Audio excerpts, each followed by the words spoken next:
we can't call this a war.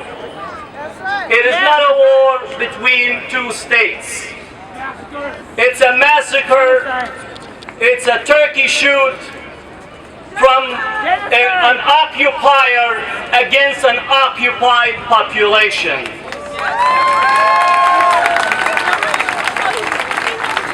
President Obama, the French President, the British Prime Minister, the Canadian up in the north, all speak of Israel's right to defend itself. If they're saying this, they're basically saying that the slave master has the right to punish the slave. It's not different than a slave master that has been in total control of the slave, controlling their daily life, controlling their food, controlling their airspace, controlling their water, and yet they're dissatisfied because the slave has the temerity to say no, to say, I want to be free, I have a dignity that I want to be free.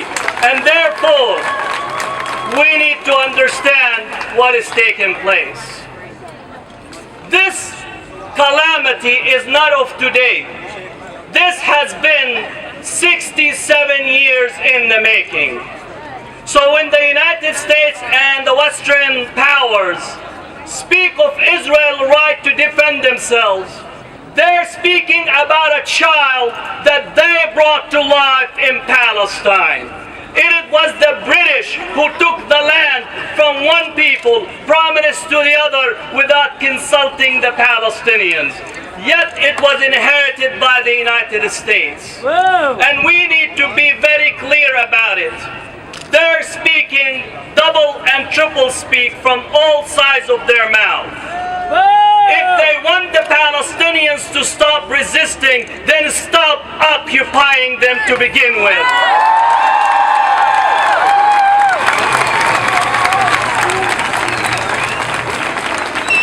Now I want to speak a little bit in relation to the media. The New York Times, when it covered the murder of the 4 kids on Gaza beach playing soccer, the first headline spoke about 4 kids killed on the beach. Few hours later, that headline was completely changed. And the lead up to the article was completely changed from witnesses saying that Israel killed the children to a complete obfuscation of what takes place. And then they wanted to engage in liberal humanization of the Palestinians, where they began to describe of the kids and what took place. But then they say that their mothers told them not to go outside and play, leaving in the mind of the reader that they should have listened to their mother, not the fact that the military killed 4 kids playing soccer on the beach. That's what the media makes it possible. NBC had to yank their reporter from the scene, Ayman Muhyiddin, because he also reported the story as a primary witness being on the beach. CNN took their reporter out of Gaza and sent her all the way to Russia to cover something because she documented the settlers in Sderot celebrating the slaughter that is taking place in the Gaza.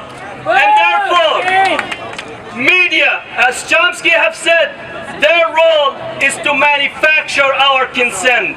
But I say the following: the murder of the Palestinians is done by the Israelis, but the media kills the Palestinian once again in our consciousness by erasing them constantly.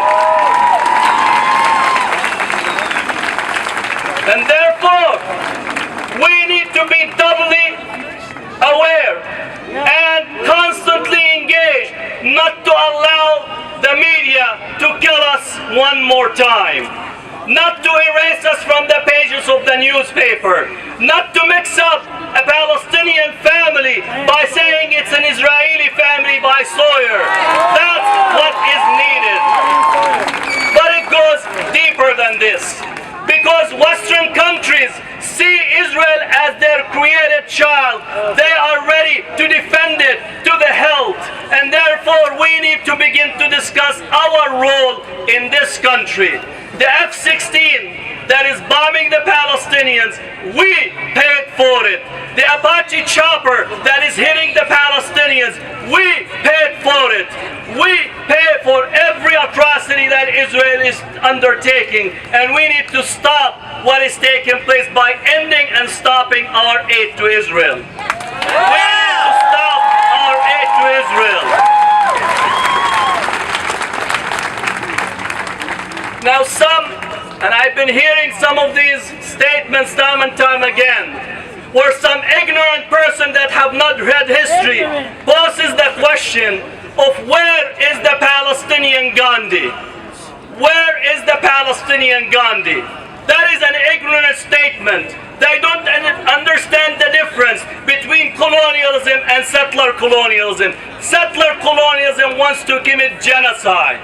And even if we think about where is the Palestinian Gandhi, I tell you where he is. He was slaughtered in Sabra and Shatila. He was killed in Deir Yassin. He was bombed to smithereens this past week. His name might be Muhammad Bakir. His name might be Muhammad Durra. And if there is a Palestinian Gandhi, either he's killed or assassinated, he's rotting in jail or been deported for a long period of time. And further, if you're asking about Palestinian Gandhi, where is Israel Gandhi to meet him halfway?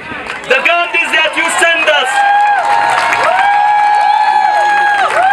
the Gandhi you send us comes to us on the top of a tank, flying an F-16, and his name is Bibi Netanyahu, or Lieberman, or Weizmann, or Herzl, all committed to the indigenous people genocide. So don't come out in an ignorant statement asking the victim to come out and present you with a Gandhi. You need to ask the aggressor to stop killing the Palestinians and let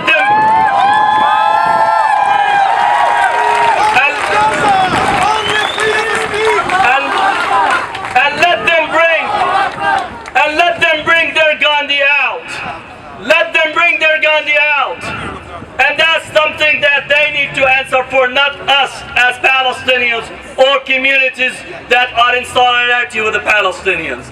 Lastly, there are many of us in here today, but we need to translate our strength into harassment of the political leadership, the cowardice leadership in this country and across the world. I would say the following: our political leadership was born without a spine. We need to give them genetic mutation and constitute a Palestinian spine for them. That's what we need to do. We need to harass them, call in. Next 2 weeks, they will be coming to their offices to sit on their couches and sleep. You need to sit in their offices, have a sit-in, have a civil disobedience, let them drag you down. You are the one that's representing justice. They're representing atrocities. You are representing the highest ideals and moral and ethical standing. They're representing bombs and destruction. They're representing the bankers. They're representing the corporation. And it's about time for them to represent all of us. Power for us, power to the people.